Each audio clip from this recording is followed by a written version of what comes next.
మహాదేవుడి 4 శక్తివంతమైన అవతారాలివి. మొదటిది కాలభైరవ అవతారం. బ్రహ్మకు దేవతలలో నేనే గొప్పవాడిని అనే అహంకారం కలిగినప్పుడు శివుడు కోపంతో పుట్టిన అవతారమే కాలభైరవుడి అవతారం.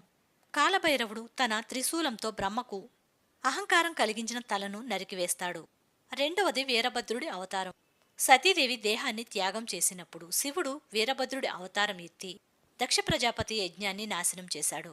మూడవది శరభుడి అవతారం. విష్ణువు నరసింహ అవతారం ఎత్తి హిరణ్యకశిపుణ్ణి చంపిన తర్వాత కూడా అతని కోపం ఇంకా తగ్గదు. దాంతో శివుడు శరభావతారం ఎత్తి విష్ణువుని శాంతింపచేస్తాడు. నాలుగవది హనుమంతుని అవతారం.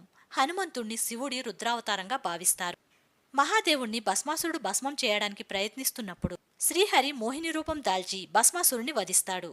దానికి సంతోషించిన శివుడు త్రేతాయుగంలో నేను హనుమంతుడిగా అవతారం ఎత్తి నీకు సహాయం చేస్తాను అని చెప్తాడు. అందుకే హనుమంతుడిగా రామాయణంలో రాముడికి సహాయం చేస్తాడు.